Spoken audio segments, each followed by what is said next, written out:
Hey guys, this is Matt Invictus, and I'm going to be talking about Detective Comics number 973. Now, this issue is a bit old. In fact, the next issue of this run comes out tomorrow. But Detective Comics was a book that I had pretty high expectations for going in. I really liked the premise. I really liked the characters being used. I wasn't a big fan of the writer, but I was looking forward to it anyway. But unfortunately, about a year and a half later, the book has turned out to be kind of a train wreck. It is filled with problems. I feel like it's done far more bad than good. The characterization is as filled with problems. The plotting is even worse. Most of the plot lines for this book are exactly the same. It's basically some like shadowy secret organization is like a threat to like one or more of the team members. Then the threat is resolved. A member quits, and then the story ends with like a bunch of loose plot threads hanging that may or may not ever be resolved. This book is basically just this big ball of loose plot threads. I don't like the way he writes most of the characters, but the plotting is where this book really fails.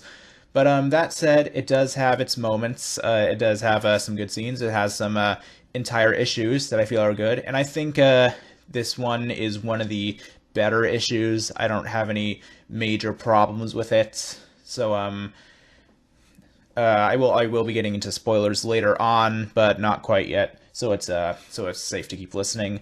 So this issue, it starts out with a flashback scene featuring Batman and Red Robin. Now Tim Drake is a character DC has struggled with badly ever since they rebooted. He's been completely out of character and also completely unlikable.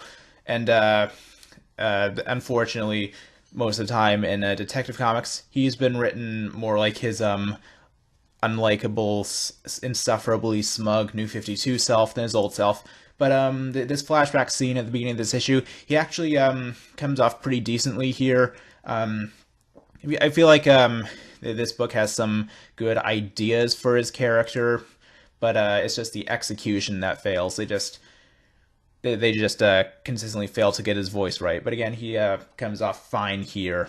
They write him as kind of like this like a idealist visionary who's like got all of these like ideas to like improve Gotham and the Bat family, but it's just a bit gets too far ahead of himself. So not a bad premise for this character, but it's just the way he's written and the execution is kind of what lets him down. But the majority of this issue is not about him, it's about Clayface. Now Clayface has been consistently the best part of this entire series.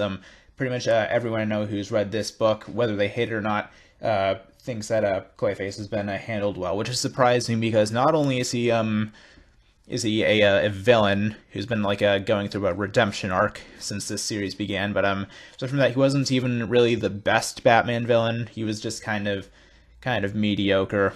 I don't think he's had any really good stories ever before this. But again, even though this series didn't do any of the other characters that well, Clayface has been consistently good, and this last arc has focused on Clayface's like a descent back into madness and villainy after trying to be a good guy, which is kind of inevitable. I mean, I wish they could have kept him as a good guy a bit longer, but it's one of those things where you just know what's going to happen eventually. Good guy Clayface, no matter how much you like him, was never going to last. So if you're going to make him go evil again, at least do it well. And I feel like this last arc, while not great, has been better than the others. It's probably the least obnoxious arc the series has given us, because the one before this, Lonely Place of Living, is one of the worst DC comics I've read since the New 52 years. So it went from something absolutely infuriatingly horrible to something fairly decent, which is what I think this Clayface arc has been. So Clayface started to like lose his mind, kind of like go evil again, and the majority of this issue is just like the Batman and his team just like working together to take him down. Standard superhero fare, nothing truly terrible. Now I'm going to talk about the ending. This is where the spoilers start, so if you care about spoilers, stop reading now.